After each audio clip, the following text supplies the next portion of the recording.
Hello my loves, Tony here from TL Yarn Crafts and welcome back to my channel and welcome to my recap of Rhinebeck Weekend 2023. If you're not familiar already, Rhinebeck, aka the New York Sheep and Wool Festival, is a massive fiber festival that happens in upstate New York every single year at the Dutchess County Fairgrounds. This event has grown and grown over the years, inviting tens of thousands of fiber lovers to the beautiful fall foliage of upstate New York to indulge in every bit of fiber fun that we can imagine. I personally like to go up every single year. I take my mom with me and we have a marvelous time. Last year, you got to watch the entire process of me making my Rhinebeck sweater, which is super fun. I didn't get a chance to do that this year because my procrastinator self waited to the literal last moment to get my sweater done. So in this video, I'm gonna recap my entire experience, take you to the different events that I went to, talk through my haul, and ultimately tell you more about my Rhinebeck sweater. Now, if all of that sounds like a good time, make sure you hit that like button and consider subscribing to my channel. And before we talk Rhinebeck, of course, we have to give some love to our Cup of Caffeine sponsor. Today, I'm drinking out of my Bee Woolen mug. This is an amazing yarn shop that I went to earlier this year. You've got to go check them out. In my cup is a little Bustelo latte that I started making at home. There is something about Bustelo instant espresso that just, whew, it does it for your girl. I got a milk frother too, and you can't tell me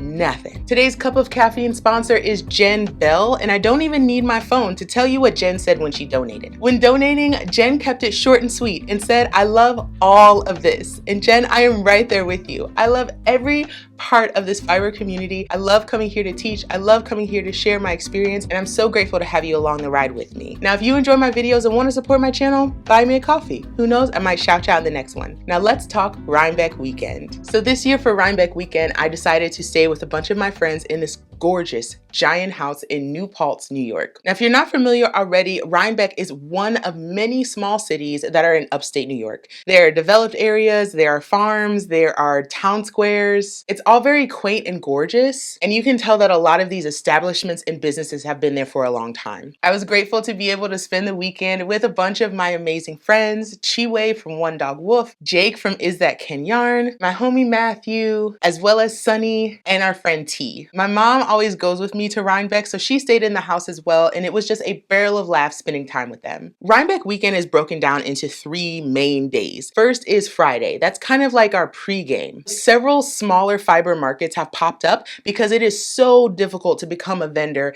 at Rhinebeck at the New York Sheep and Wool Festival. Organizers have taken it upon themselves to create these smaller events. They are ticketed, you have to pay to get inside, but they're worth it because you get to see vendors that you wouldn't otherwise see that weekend. There are 3 events that go on that day. There is Indie Untangled, there's Cakepalooza, and there's also Woolen Folk. And I'm not even gonna pretend like half of y'all ain't here to hear about my experience at Woolen Folk, so let's just get right into it. It's kind of hard to know where to start because a lot of the mess with Woolen Folk started much earlier than the day of the event, but I can only speak from my experience, and I was invited to be part of the podcast patio. So the podcast patio is one of several activities that happens at Woolen Folk, and it's where they invite designers and dyers and other people in the industry to come up and kind of talk about their experience, answer really interesting questions. Leading up to the event, we had, Zoom calls about the podcast patio. I got to meet the other speakers that were going to be there. I was so excited about volunteering my time to talk more about crochet. Anytime I get to spread the news about a little hook and string, your girl is going to be happy to do that, and I was ready. Gearing up to the event, everything was going smoothly until maybe a couple weeks out. I tried to reach out to the organizer to find out what questions I need to be prepared for. Who do I check in with? Is there somewhere special I need to park? And unfortunately, I wasn't replied to. Even the day before the event, when I texted the organizer that I'd been working this all out with, I never got a response. Something in my gut told me that this was going to be an issue, particularly because the forecast called for heavy rain all weekend. It was my first time going to Rhinebeck where rain was expected. This year, we're looking at the 50s and 60s, which is much more comfortable for wearing our sweaters, but it was also supposed to rain all weekend. But of course, that wasn't going to keep us away, but that definitely meant from an organizer standpoint, you're going to have to adjust some things and make sure that everyone can be accommodated at an event where there's rain. So Mom and I get up, we put on all our cute little outfits, and we're heading out to Woolen Folk. Last year I was at this location called Brickyard, which was absolutely beautiful. All of the vendors are spread out. It was very easy to shop, but there were also areas that you could sit down and just commune with your friends. You can get a meal and relax and listen to live music. It was off of the water, so you could go out and take photos. Like, it was a very scenic and gorgeous place to basically spend all day buying yarn, eating food, and hanging out with your friends. Unfortunately, at some point in the planning process, the location of the event got changed, and that was just the tip of the iceberg of the problems of this event. When we arrived, of course, it was pouring down rain, and since I was going to be part of the podcast patio, I asked the friends that were carpooling to drop me off near the front. I was also with another friend of mine who was very, very pregnant, as well as my mother, so I knew it was important for us to kind of have a path of least resistance getting into this event. My issue was time sensitive, and the people that I was with needed to be taken care of. There were issues from the very, very beginning. Once I got there, it was really hard to find out who I was meant to see and who I was meant to work with. There was one long line heading into the event, but it turns out there were 2 other locations that you could have checked in at, but that information was not communicated to the people in line, so I was able to bypass the line, find one of the other check-in areas, and I got in like that. I felt really bad for the folks that were going to be standing on their feet for a long time. People who had taken the shuttle to the event were promised to get their wristbands to be able to bypass the line, but apparently they had to stand in line anyway. Once I arrived, I was directed to go see one of the organizers, who I never found, not in the entire time that I was at the event, but I did eventually find the podcast patio. Here's some visuals on kind of how the event was set up. There was a giant tent right in the middle of what I think was either a parking lot or some kind of just like area off the side of the road. There were 2 big buildings that had vendors in them as well, and some additional smaller tents throughout the area. It was one of those spaces where there's not a clear path of travel. Like, it wasn't a U shape, it wasn't an S shape. There were buildings and people all over the place. The booths were different sizes. Some of them you could walk into, some of them it was a very narrow access. And I found out more about why that was later on. I did eventually make it to the podcast patio, and I was directed to sit on stage with the guys from Cabin Boy Knits, and let me tell you, they are hilarious and so sweet and just the perfect pair. They balance each other so well, and their yarns are amazing. One of the frustrating parts about the situation, though, is since I had asked about questions I need to be prepared for ahead of time, I kind of hoped that they would have something ready, at least by the time I sat on that stage. But unfortunately, I was asked to provide questions that would then be asked of me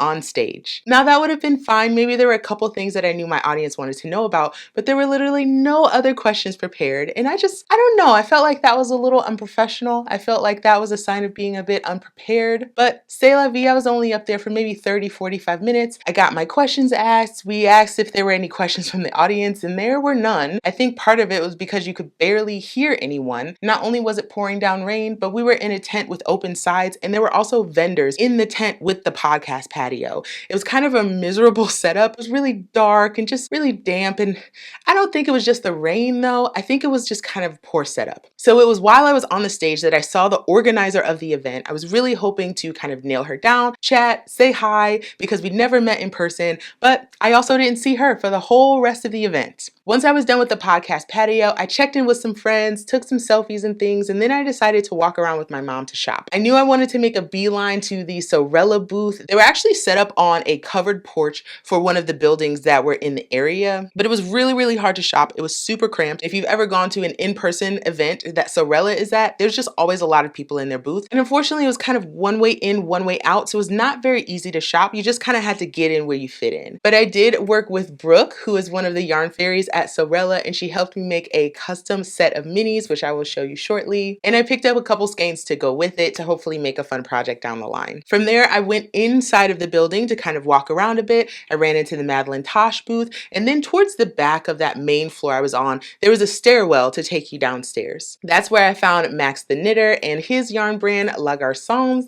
and I bought my other purchase from Woolen Folk there. Sadly though, the entire situation was so cramped and uncomfortable that I didn't really have the opportunity to slow down and walk through the booths. I don't know, I just got a little, it was just kind of a lot. It was a bit overwhelming, and I wouldn't say that I have claustrophobia, but I do feel a way when there's just too many people in a space, and you could just tell that we were far over capacity of what that space could hold. Also, it was wet, so the stairs were slippery, and I was like, you know what? I just need to get out of this building. But thankfully, once I left the building, I ran into even more friends and we got to take some more pictures. There were so many people I'd never met before, but I was especially excited to meet the 14-year-old entrepreneur, Maddie, behind Maddie Made Crafts, as well as her mom, Amanda, of Lavender Fiber Co. They are both the most amazing, delightful, sweet, kind, gorgeous people you've ever met. And we took a few regular pictures and then we had to get a selfie in front of the water. And oh my gosh, if we are all not glowing. And I really think it's because I was bookended by those two beautiful ladies. From there, we decided to walk through some of the tents that were outside. I didn't go into any of them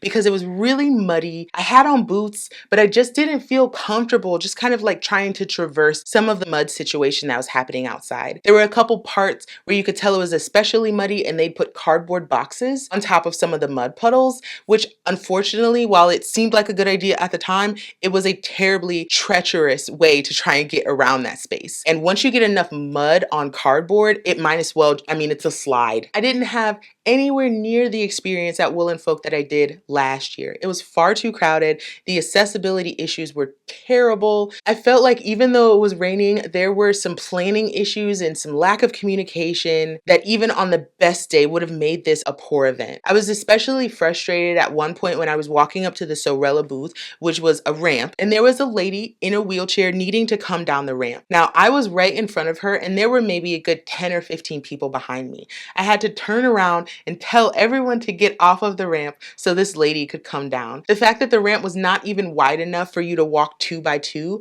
meant that we had to evacuate the ramp before this lady could even move. And that is just not fair. When you paid $50, $60 for some people to get into an event like this, the least you should expect is to be able to get around. And even for me, who is able-bodied, in boots, who totally feels comfortable on her own 2 feet, there were moments when I was very concerned about slipping and falling outside. And I have to give a lot of love and attention to all of the vendors. They're the ones that actually got the short end of the stick. As a speaker, as an attendee, I was free to come and go from that space. But the vendors' nightmare of Wool & Folk started on Thursday night. I've been following this story since before it started and keeping up with it on Instagram, Reddit, and also here on YouTube. And every vendor that I've spoken to has a different horror story about their experience at Wool & Folk. So Allie from Explorer Knits did a live stream to talk about her experience that was especially bad. She paid so much to be there. She came from so far away. She did everything that she could to be fully prepared for this event, and she was disrespected at every single turn. And as somebody that I know is so lovely and so sweet, and when I saw her at Wool & Folk, she put on the bravest face. She was smiling. She was so happy to be there, it seemed, to be interacting with her customers and with her friends from the internet. But behind those eyes was somebody who was so sad and so frustrated, a people leader who had brought her team from the other side of the country for what was meant to be this exciting and positive experience, only her second in-person vending experience ever. And for it to be this bad, I mean, you could hear the pain and the hurt and the frustration in her voice on that live stream. So if you really want to get a feel for how bad it was, check out Allie's live stream. I'm going to link it down in the description. For another perspective, you can check out the live streams that Adela of Lola Bean Yarn Co. has done. She was one of the sponsors of the event, and even she has had difficulty reaching and getting any kind of accountability from the organizers of the event. And I find this to be incredibly sad. As a female Black woman in the fiber industry, there's a sorority of us, and we look out for each other even if we don't know each other. So for this to be one of the few events on Rhinebeck weekend that is run by somebody who looks like me, I was very much looking forward to that camaraderie and really congratulating the organizer of this event on how well it was put together. The event didn't go well, but also the way that it was handled went even worse. Worse for people with accessibility issues. It went worse for the vendors. And honestly, it went worse for the venue. Their grass is probably ruined. They had way too many people in there. I'm sure it was some kind of code violation, but I'm not going to belabor the point. Thankfully, there were other events going on that weekend, weekend, so my mom and I attended Cakepalooza. That's one of the newer events that happens on Rhinebeck weekend, and it is so fun and so cute. Even with the rain, folks like Melanated Boho Bay and Knit Collage and Yarnbird Studios still showed up with their full energy and all of their great product. I didn't actually purchase anything while I was there, but I did receive this super cute stitch marker from my new friend Pedro. He doesn't sell them. He didn't tell me his Instagram. He just walked up, decided he liked my energy, and gave me this cute stitch marker. And that is what I love about events like this, where we can just commune with one another, enjoy each other's energy and presence. Now, once we were done at Cakepalooza, me and the friends caught up, did dinner, all that good stuff. And that first night that you spend with friends at Rhinebeck, I guarantee you're gonna stay up way too late. So that Friday, I don't think we went to bed till about 3:30 in the morning. I wouldn't have spent my evening any other way. But that meant my concealer had to put in overtime for Saturday's sheep and wool visit. Now, I spent all day Saturday personalizing copies of the Tunisian Crochet Handbook with the Merit bookstore in the book tent. Every year, Merit brings books from authors of many different publishing houses, all related to craft, knit, crochet, weaving. There were novels in there, notebooks, there were puzzles, like a little bit of everything that you would find at a craft related bookstore. My absolute favorite part of that day is seeing people walk up and be so excited to meet me. Like, that has not worn off yet, and it's still like, oh, let me match this energy, because I absolutely love how excited you are to be in this space where I am as well. So I got to talk to people more about Tunisian crochet, sign books for folks that have never heard of me or this craft, and I also got to meet folks from online that I'd never met before. So after 5 hours of signing books and completely selling out of the stock that Merit bookstores brought, I decided to call it a day. I was a little bit tired, I'm not gonna lie. Your girl is a wilting flower and I just could not make it. I went home to get some rest and change for a fun dinner that we had planned later that evening with Hobbii. As you know by now, Hobbii is one of my favorite yarn companies. They are based out of Denmark, and some representatives from their organization came out for New York Sheep and Wool and sponsored this gorgeous Italian dinner at this super cute place. Not only did I try octopus for the very first time, quite delicious, I also tried escarole and I was a fan. Though it had beans in it and I was like,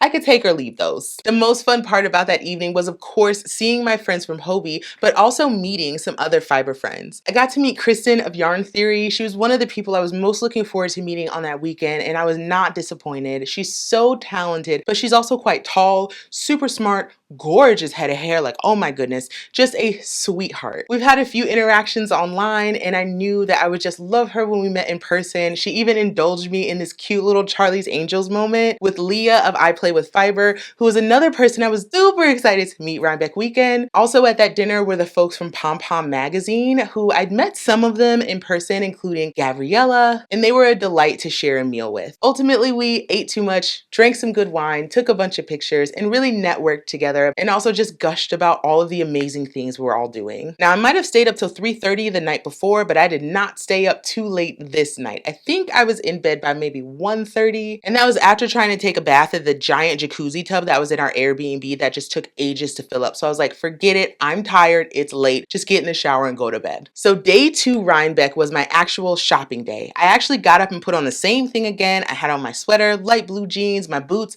and I even paired it with a cream puffy vest. It just brought the whole outfit together, and also since it was a little chilly, it was a little bit rainy, a little windy, that vest kept some of the cool breeze from entering my sweater. And I will say this, if you've never been to Rhinebeck before, or you're not quite how to maneuver it, and especially if you have any issues with crowds, I would recommend going on Sunday. The Sunday energy is much more relaxed. On Saturday, they have a lot of the social events. We meet up on the hill, we take pictures together, everybody comes on Saturday. But Sunday is the more relaxed day. That's when you pet the sheep. That's when you stand in line for the cider donuts. That's when you go through all of the stalls at your Sunday pace. So we started with the big barns for our shopping. I got a couple pieces out of there, including some books and also a cute little ornament that I'll show you in a second. There's a lot of great food at the Dutchess County Fairgrounds. There are individual stalls and carts set up, and there's also this kind of long food row with a little bit of everything. So I always like to go get the lemon fizz, which is fresh lemon juice, sugar, and sparkling water for just a little refreshing pick-me-up in the middle of the day. And my mom also indulged us with a giant pretzel that she loaded up with garlic powder and Parmesan cheese. And oh my gosh, I could have ate like 5 of those pretzels. They were so good. There's one tent that's full of livestock, including sheep. I think there were some baby goats in there. They were so adorable. Some of the sheep are super friendly, will come up, let you pet them. And if you've never touched the fiber on a sheep before, it is just the most glorious feeling. All that lanolin in their wool makes them touchably soft. They have these gorgeous locks of hair. So depending on the sheep, some of them are going to be softer, some of them are a little bit more coarse, but I wanted to pet everybody. I did have one favorite friend who had these cute little curly horns. One minute she wanted to be petted, the next minute she couldn't be bothered, and I was like, honey, I get it.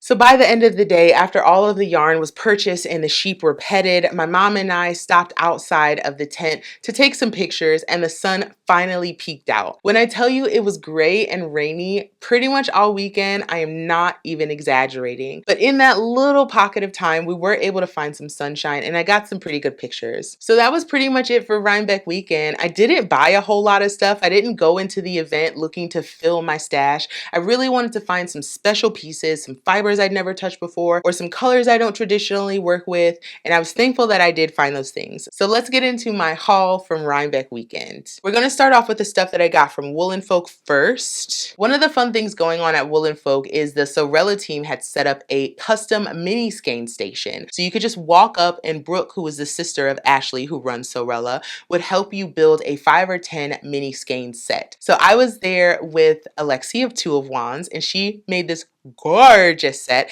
and I was like, you know what, I need one too. So I got in line right behind her, and I ended up with this beautiful set. I wanted something that included this hot pink, which I'm just obsessed with, and then we moved in this very like fall centric direction. I also didn't want any creams or blonde shades in the set. I wanted all colors. So we've got a red, a orange, a yellow, a green, and then this nice bright pink. So to go with it, I got a few skeins of Townhouse, which is this gorgeous kind of cooler neutral cream color. So altogether, I think this is a really great set. I don't know what I'm going to make with it yet. I don't know. This is just going to go in the stash for a while, and then once I decide something really fun to do with it, I'll pull it out. So the next stop was to grab some of the yarn from Max the Knitter. He runs a fiber company called Les Garçons, and I believe he said this is one of their new bases, or maybe they had new colors. Either way, the moment I touch it, I had to have it. So this is a sport weight 55% baby alpaca, 18% fine merino wool, 17% mulberry silk, 10% yak, 100% dreamy. So the base is called Fluff, and it's absolutely gorgeous. So these are the colors that I got. This nice kind of berry pink color, this really soft gray, and this gorgeous purple. Now I don't typically go for purple, but something about this just spoke to me, and I absolutely love these colors together. I don't know what I'm gonna do with this yet, but I feel like it needs to be something that goes around my neck. Once we left Wool'n Folk, we went over to Cakepalooza, and I checked in with my girl Victoria at Vita Lifestyle. Now she and I did a collaboration together a little bit ago, so I was really excited to go see the pieces that we'd made together in person. She also made some additional samples in different colorways, and I have to say every single one of them has a different flair and a different style. If you haven't seen this project before, it's kind of a take on a Tunisian crochet sampler where you can play around with different open and closed and lacy stitches, all while playing around with mohair and her gorgeous merino wool base. Now I did want to get something super special, so I ended up with these sparkly, spooky little skeins. Ugh, look at those. Can you see the sparkles in there? You can see it more in the deeper color than in this gold, but they're both absolutely gorgeous. They've got like silver sparklies going through them, and it gives kind of this fallish Halloween spooky vibe. And then Victoria was kind enough to gift me one of her Bad and Bougie candles. It's got like this light vanilla sweet scent. It's not typically something I would burn. I usually go for like more savory scents, but this might be fun to burn like during a party. The evening of the first night at Rhinebeck, we did go to the Hobbii dinner, and they had some nice swag bags for us. They had a bunch of great stuff, including a skein of Happy Plays, but there were a couple things inside the bag that I was really excited about. One of them being some additional skeins of Friends cotton silk. So this is a 78% cotton, 22% silk blend, and this is absolutely wonderful for anybody who wants that soft, lofty feeling, but can't do traditional wool. I think Hobbie's been really knocking it out the park with their cotton blends, with their silk blends. They're still affordable, but they usually come in these smaller cakes to make sure you can mix and match them with the colors that you love. It feels absolutely amazing. It glides on the skin, like just, oh my gosh, it's so good. So they put 2 skeins of that in there, which I think I want to knit a hat for. And I've got all of these knit hat ideas in mind. I don't really wear hats like that, so I'll probably gift them to somebody I really, really like. Now, the yarn I was super excited to check out from the swag bag from Hobbii is this right here. They apparently acquired this company not too long ago and will start selling their yarns later on. I don't know if it's going to be this year or next year, but they did give us a skein to play around with. This is a 55% merino, 24% yak, 21% polyamide yarn. It's this gorgeous chainette and it is so lofty and fluffy. So you can see the fluff and the chainette feel. Oh, and you can also see my nails. I got those done in Rhinebeck too. I am already so excited to play around with this yarn. I don't know what they're going to call it, if the put up is going to be different, if the label is going to be different. I'm not showing you the label because this will eventually be a Hobbii yarn. And once I know more about it, you best believe your yarn snob's going to gobble some up. So day 2 was my day to shop at Rhinebeck. And would you believe that I did not get one skein of yarn from the entire place? I did end up with some treats though. First of which being the Knitting Pattern Writing Handbook. Now this is written by my friend Sarah Walworth, who wrote it in conjunction with her friend Christina McGrath. And it is all about writing good, solid, size-inclusive patterns that everybody can read. They talk about building charts and doing written patterning. They talk about schematics and how to, just anything that you need if you're interested in writing patterns. I would strongly recommend picking up this book. They also signed them for us, which I thought was the sweetest thing. So I had to get a copy of this to take home. I kept seeing people with these bags from Utopia Bath Limited. So I had to go check out their booth. And they had some really amazing skincare products. One of which that I couldn't resist was their best ever hand cream. So their main scent is a honey almond. If you've ever used Jergens before, you know what honey almond smells like, but it's the feel. It's so velvety. And for somebody like me who has perpetually dry skin and eczema, I need a hand cream that's going to work overtime every time, and this absolutely does it. So I got the honey almond scent, and I also got the silver birch and willow scent, which is a little bit more woodsy, a little bit more floral, and I just love the smell of it. I also got their deeply penetrating recovery balm, and I got this to put on my hands, but also on the heels of my feet. In the wintertime, between taking showers and just being outside and walking a lot, my feet dry out so bad, so I needed something that will make sure my pedicure lasts for the whole 2 to 3 weeks that it's meant to, and I think this will make sure that my feet don't get gross all winter long. And my last purchase that I could bring home that wasn't like food and other treats was this cute little alpaca baby. So they set him up like a little ornament, and this booth, which is Land Art Alpaca, they always have the cutest little ornaments. They have a booth full of stuff, and by the time I got to them on Sunday, I would say they probably had like 20% of the stuff left in their booth. Like people flock to them every year. I love getting something like an ornament. I'll put it in the window of my car or even on my Christmas tree. And I thought this little guy was so stinking cute. He's got all these cute different colors on him, and he's got this adorable little face. And I just cannot wait to put him on my Christmas tree. I think he will just be the belle of the ball. He's absolutely adorable. So unlike previous years, I didn't get nearly as much stuff as I usually get from Rhinebeck. I've been kind of in this place where I really just want to start digging into my stash. I've been building this perfect, ideal for me stash for years. So I wanted to make sure anything I got from Rhinebeck was super special and very one of a kind. So the stuff that I got from Sorella was like custom made. The stuff that I got from Max the Knitter was their new base, and it felt amazing. Like that stuff you can't experience through the internet. So that's the stuff that I wanted to buy. I did get the program from the festival, so I'm able to look up some of the vendors if I want to and purchase things from their website. So before we wrap up this Rhinebeck recap, of course, I have to show you my Rhinebeck sweater. One of the big things about this festival is making something to wear and show off over the course of the weekend. And I wore my Rhinebeck sweater not once, but twice, both Saturday and Sunday, because I love it so much. So here is the full effect.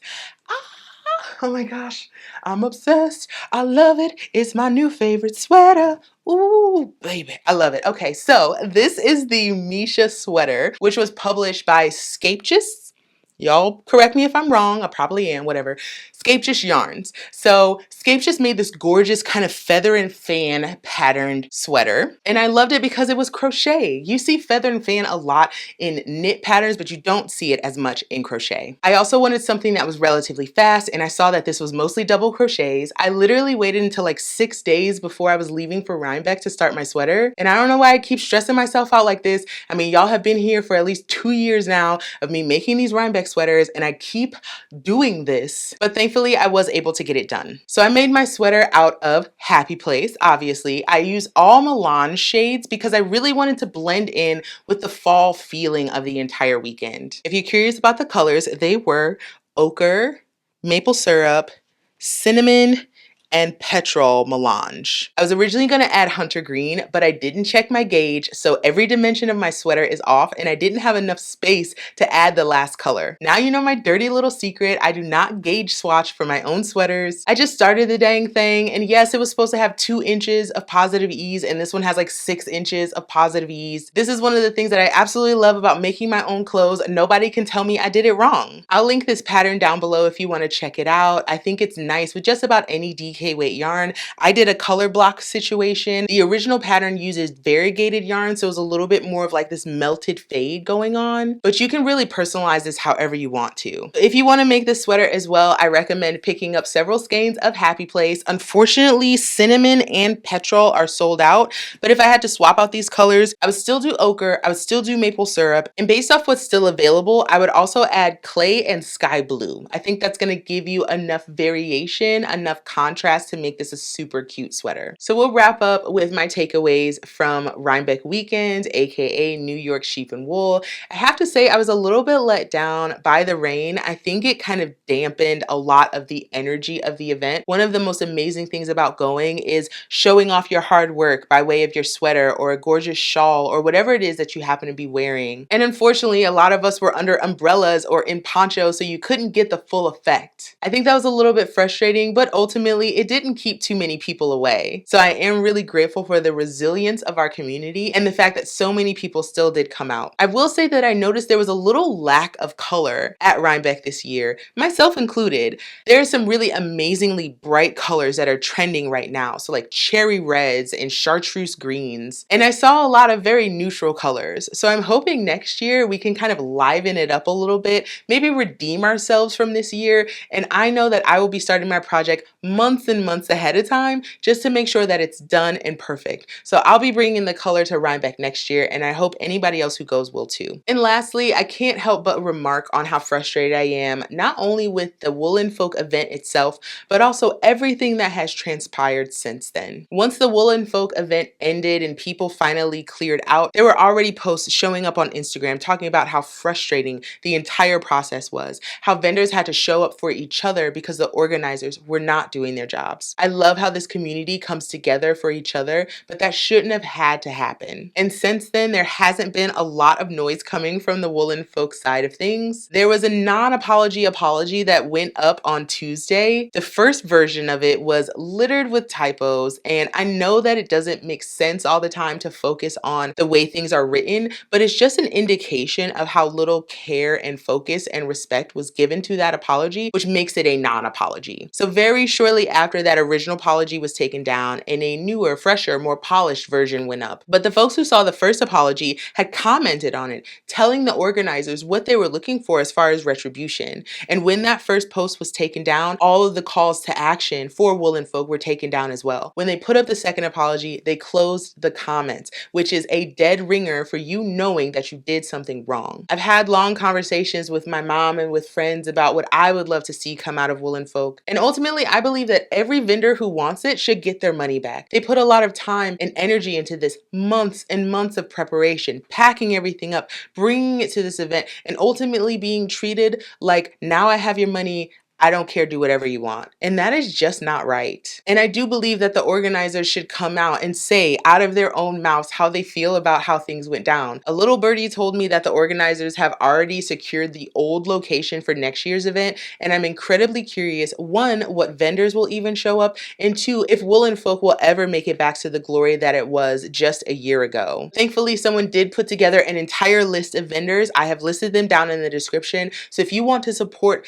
the vendors that were done dirty by Woolen Folk, you can check out that link and find them all there in alphabetical order. Like, once I realized what all the vendors had to go through, in my head I was like, how did you not just leave? But then I had to think to myself, I've vended at events like this before. I've been on the other side of that table when I've been preparing for months, when I packed everything up, when I got my friends to come help me, and I'm like, I can't leave. I need all of that time and effort to have been worth something. So I'm so grateful to all of you who still showed up to give us a good experience. Alrighty, my loves, that is it for this podcast episode. Thanks so much for hanging out with me. And if you have any questions or any feedback on your Rhinebeck experience, make sure you drop it down in the comments. Thanks so much for watching, and I'll see y'all next time. Bye.